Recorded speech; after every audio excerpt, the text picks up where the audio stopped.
Showing up is living life authentically. I'm Nancy Regan. I'm on a mission to connect with fascinating people who are contributing to the world around them in dynamic ways, making it a little better, brighter, or more beautiful. Join me for the journey.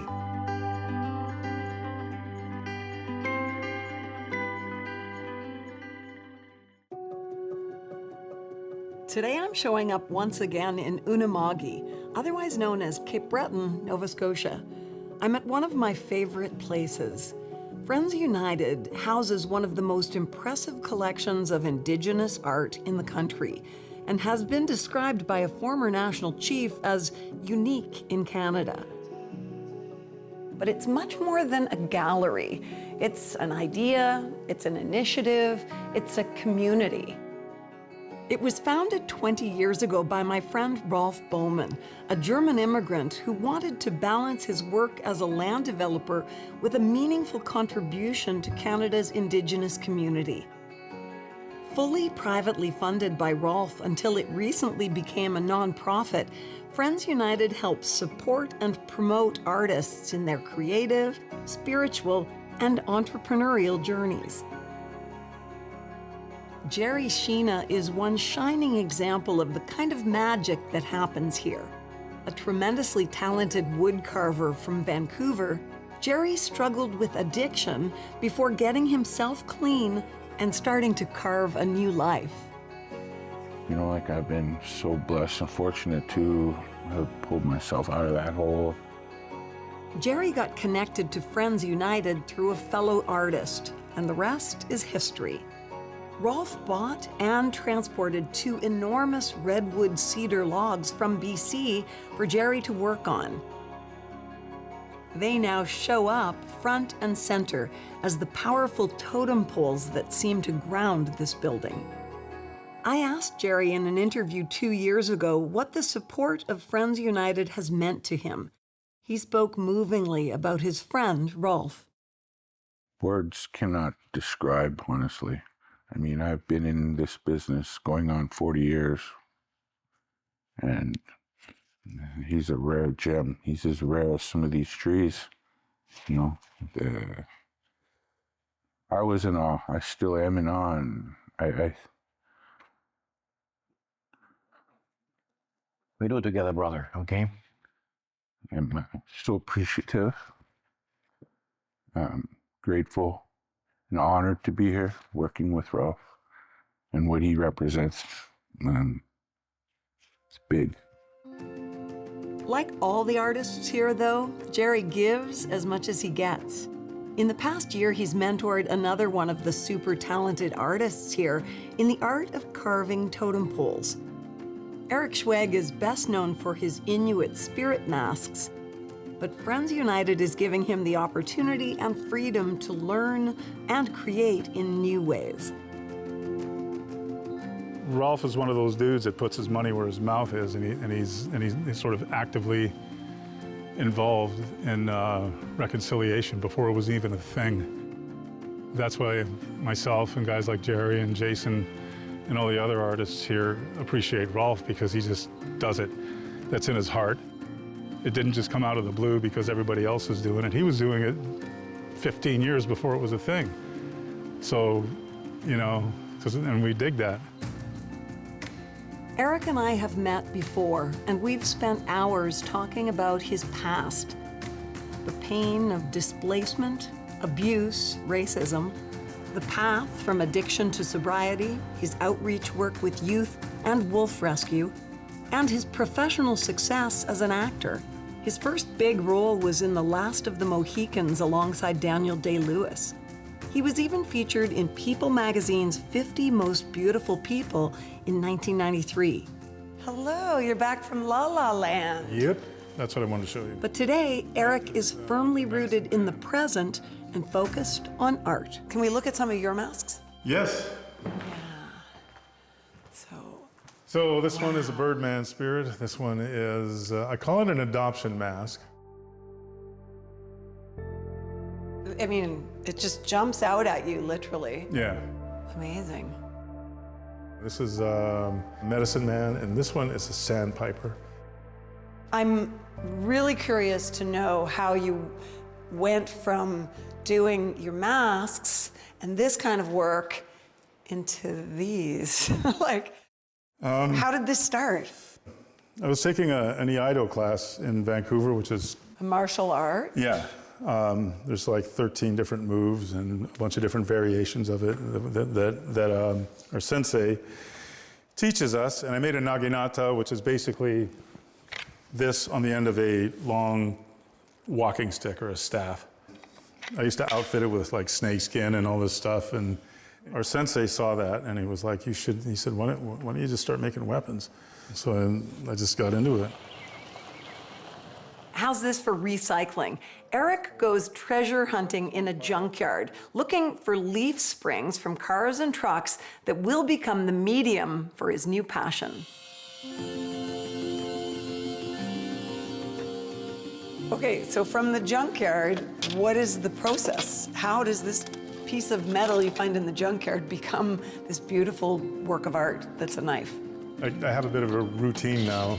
I just go up to the scrapyard, and I use leaf springs. The cars are like maybe 3/16 of an inch. Bushcraft knives, I need something thick. This is about 1/4 of an inch thick. That's a truck spring. I take them back here, and I take a wire brush and get all the rust off of them, and then start a fire. And I use a blower. I just use regular briquettes. Forge it red hot, smash it flat on an anvil, let it cool off in a pile of sand, and then when that's done, whatever design that I have, I'll have it cut out on a piece of paper, and then I use a magnet and put the piece of paper, the design, over top of the steel, and then I spray paint it so there's an outline. And then use a grinder and grind that whole outline off. It takes like 2 hours a knife. It's laborious. The rest of it is just grinding and polishing. Like you just keep drawing on what you need and just keep grinding and grinding and grinding.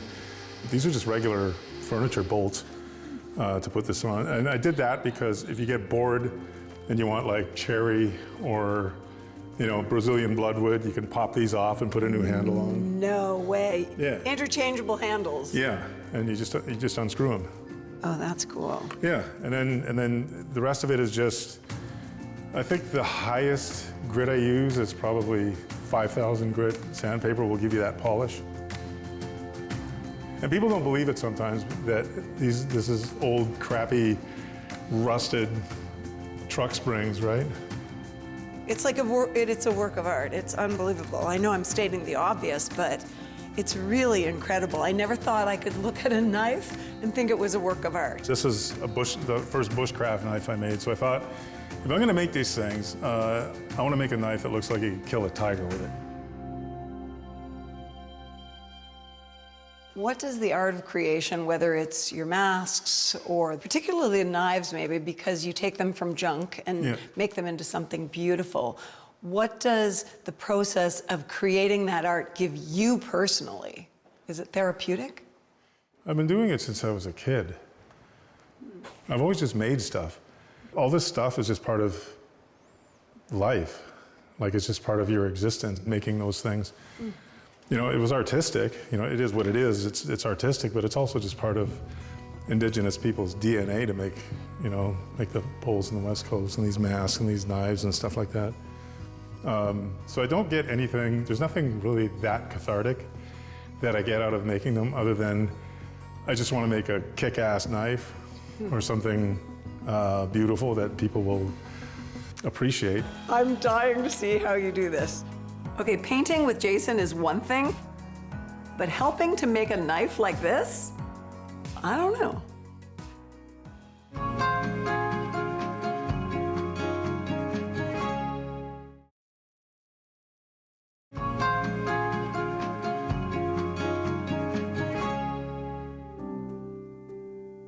I'm here at Friends United, an artistic community built on honoring and preserving the creative lineage of Indigenous Canadians.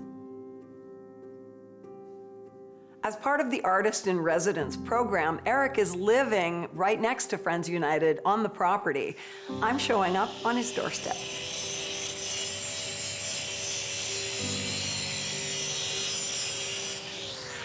I'm not going to get too close, but I'm super curious. What's going on, Nancy? You notice I was approaching with caution.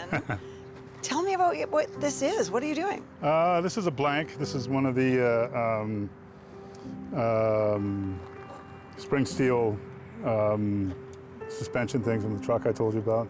I forge it until it's red hot and hammer it flat on an anvil, and then take it off and then just grind out the whole outside profile of it, and then just go at it with this grinder. You want to try it? Yeah, so what's the line that's right along here? This is where the actual edge starts. Oh, so it's going to go from there like that. Yeah, so I'll draw a line right down the middle of the blank here, and then grind it until I meet that line, and then flip it over and do the exact same thing on the other side. And you can kind of eyeball it. It's not an exact science, but what I'm trying to do is get them to get those to this point. Wow. So you want me to take a swing at this? Yes. Do you want to? Yeah, So yeah, I do. Yes, I do. Just be sort of wary of the centrifugal force in this thing. It's kind of, you have to hang on to it. You better stand back, and I'm going to switch these out. I know it's important. Okay. These should fit. And I'm trying to take this edge off right Yes, here. and don't go past here. Okay. If you can help it. It's fine if you do, but it's better if you don't. Okay. So switch it on. It's nice and light. Yeah, exactly. That's it. I have done a lot of interesting and unexpected things in my career, but this might take the cake. More this way on an angle. Yeah, like that. That's a good angle. And can I go back and forth? Yeah. Takes about 2 hours to get it to where I need it.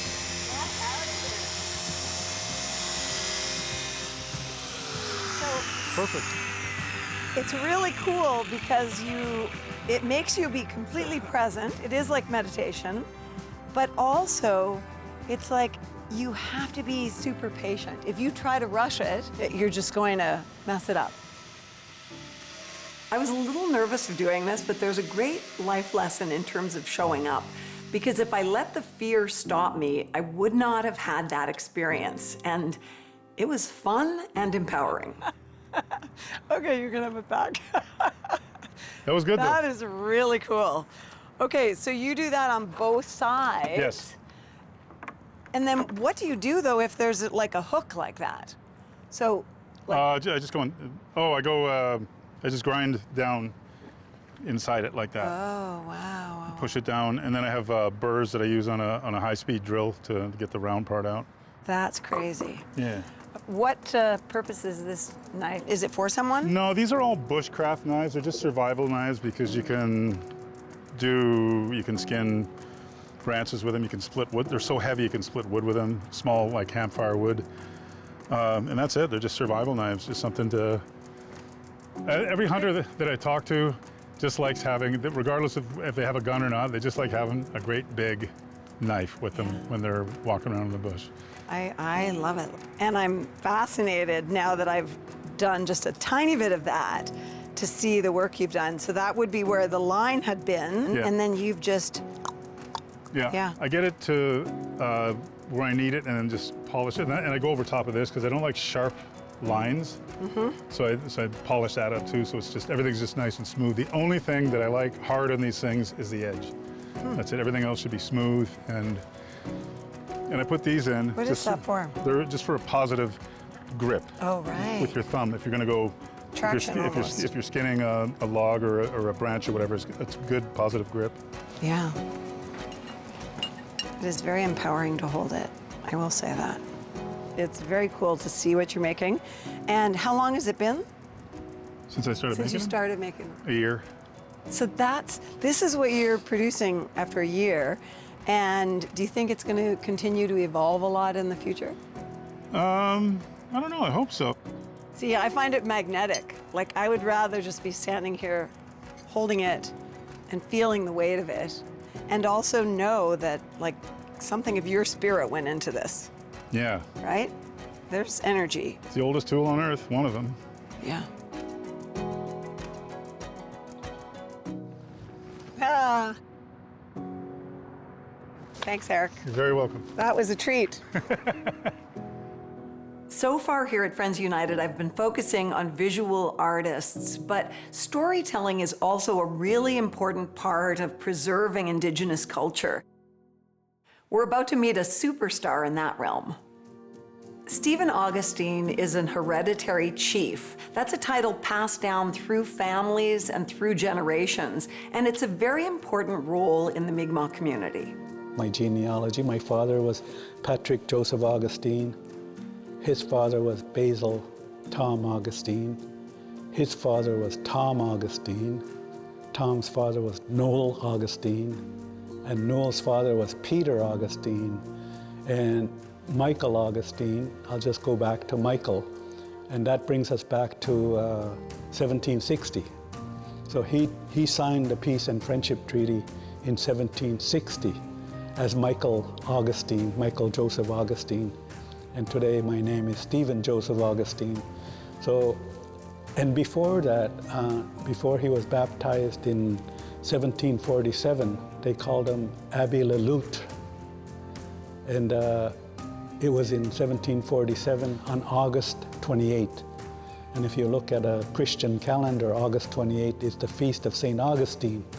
So that's where the Augustine name comes from. Hereditary chiefs are considered keepers of traditional culture and customs, preserving ancient wisdom, sharing the past through storytelling, and sustaining Mi'kmaq identity and heritage. When you are standing here and we watch you and you are doing it seemingly alone, there's a lot more going on and you're bringing in... I'm bringing in the spirits. The spirits. Of our ancestors to help me. I've been to Friends United many times. I've made friends here, have witnessed some amazing art, but what is about to unfold is a whole new privilege for me.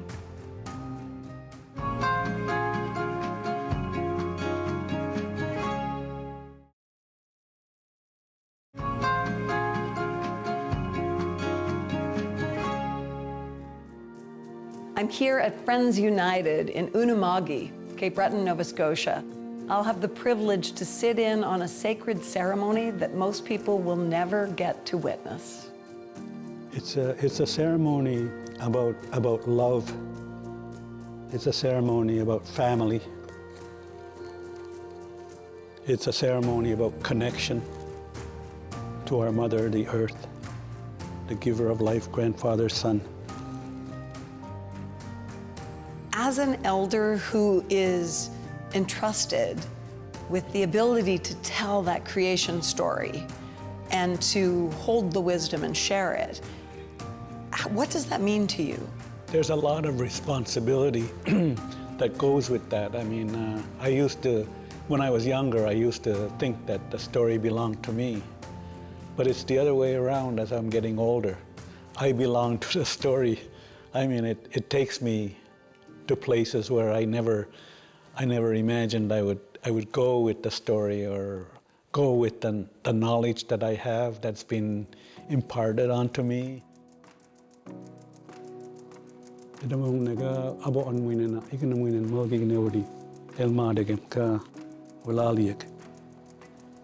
So we are grateful for our leadership, and I extend the smoke to the direction of the rising sun and invite Glooskap to come here and join us in this ceremony. So we are grateful that our leader is here to provide us an example of a way of life we need to follow in order to have a good life. So it was not until the third bolt of lightning that hit the earth, Glooskap was given his freedom. He stood up and he said, "Oh, gisul kwelalin uchitan deliganamuin imajua anam. Niskamis nagu said welalin uchitan deliganamuin and tija amijum. Kijinen ma amigo welali uchitan deliganamuin tan desert ta inudaya uchitsiao nimajun tinan." So when he got up, he acknowledged his life and thanked the giver of life. He thanked grandfather, son for putting spirit into his life, and he thanked Mother Earth for agreeing to sustain his life. And so Glooskap was able to celebrate. Now he was saying, "Walalim gisu ta deligan wegan imajwa anaminan. Niskamina go sedewin welali ego chita deligan wegan chicha amijamina." But not all the omijwaji stood kilo akami welali tan akami nin umspanago ajudel ni majotiek. So he thanked the 7 sacred directions, giver of life, grandfather, son, mother earth, leadership, Gluskab, grandmother, their wisdom and knowledge, the young people in the West for their strength and vision, and our mothers for their love and understanding and admonishment, for giving us a good world to live in. So this was the creation story. It felt like such a privilege to be witness to this ceremony, not only because of my friendship with Stephen, but because of the sacred energy in the room. It's a spiritual experience. But the eagle came back one more time. And the eagle, when they came back, he said, "Now, all the creation that's being made here, you will take that fire and you will look after that fire. But you and grandmother, Gluskap and grandmother, you have to leave the world and follow the direction of the whirlwind. Go west and go north. And you will come back someday when our people are going to become extinct." You've been involved with Friends United for a long time. How would you talk about this place, this initiative, to encapsulate it? How do you do that? I would say all the art in here is the embodiment of our Indigenous creation, our Indigenous creation story in North America. This is the expression that comes from our people, the expression that has been suppressed by colonization. Our knowledge systems were educated out of our system. We're sending these messages out to them and saying, "Here, this is what I'm trying to say today." And it's coming from within. I'm speaking through my heart, my ears, my eyes, my nose, my mouth. And it's an expression that's been in here, and I have been having a difficult time to express it in written form. But maybe I could talk about it in stories. But maybe I could carve it. Maybe I could paint it. And imagery and colorful. And so the mother comes into our world in the creation story, bringing all the colors of the world and the strength and love and sharing and caring for each other. Humanity. So that's the crux of all of this work. It's humanity coming out. It's our creation story coming out. It's our Indigenous laws coming out and expressed in these beautiful colors and images. Do you see why I love this place, these people, this community? Their story is about creativity, but underlying that is love. And in a world that feels pretty dark and heavy these days, Friends United offers so much, maybe even a blueprint for a more peaceful planet. Ulalio. Ulalio.